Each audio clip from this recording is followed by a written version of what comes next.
Like His Majesty the King has once again got himself in hot water. But which side of the fence do you actually fall on? As ever, let me explain. Morning, good to see you today, chums, and a very happy Easter to one and all. Now be honest, have you cracked open an Easter egg yet? You can tell me. Have I? Well, let's be blunt. I've had a small caramel. Terrible, isn't it? Breakfast as well. You just think, oh, go on, why not? And then suddenly you're looking at the other six in the box, no, five actually in the box, and you're thinking, would it matter? But it does matter, doesn't it? Because no, it's a bit like Christmas. It's the only time of the year where you actually do something silly and think, the rest of the year you'd say, I've never eaten that for breakfast. Suddenly you just feel more relaxed. Treat yourself. Yes, we'll share a bit. Pass it through the screen. Yes, well, absolutely. Let's get back to your royal story of the day. Now, this is interesting because, as you can imagine, His Majesty the King was out and about for Maundy Thursday and giving out all, of course, to 76 men and women the good deed for what they'd done in their local area. This was up in the wonderful area of County Durham. Lovely place up there. Very, very friendly people. I mean, they're friendly everywhere, but truly very friendly. They picked some lovely bakeries up there as well. See, I've got myself talking about food now.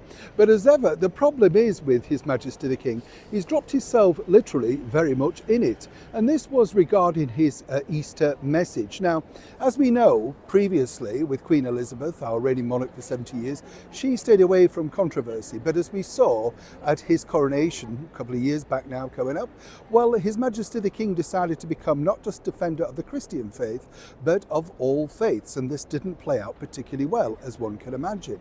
But the other side of the coin is this is his reign. This is exactly what he wanted to do. But in this new Easter speech, he referenced, first of all, Judaism and, of course, Islam. Now, that particularly is a very thorny topic over here in the United Kingdom, given the recent spate of negativity with all of those stories. And more importantly, messages like this from a former editor of The Sun, the tabloid newspaper under his editorialship, which was one of the biggest selling newspapers in the United Kingdom. When someone like that comes out and actually makes a pithy comment, some people might say, really, was it a wise thing to do? Well, contacting the palace, they said that this was run through, of course, as are all messages out in display, not just through His Majesty the King, but also the government. And what's fascinating about this is the fact that clearly he's taken a stance. But one might suggest, if you wanted to be down the line, perhaps he should be allowed to say what he wants at this point in his reign. The other side, as I've often said here, chums, and this is the important bit, basically you are reliant on public opinion.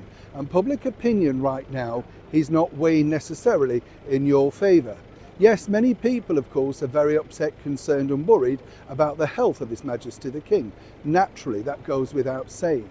But what they want is to see the King, as the head of the Christian church, restore that, not pandering, as many people might think, to other religions, whether it be Judaism, whether it be whatever religion. He should have remained, in many people's eyes, as the defender of the Christian faith. So I'll throw it open to you, because this is literally a building story. What do you think to this? Do you agree with him or not agree with him? And more importantly, should, of course, His Majesty the King perhaps just left it to a more simpler and more respectful, some people might say, Easter message, as his late mother, Queen Elizabeth, never failed to do? Love to know your thoughts, and as ever, be polite, kind and respectful. And if you can, please like and share. Neil Sean in the very heart of London.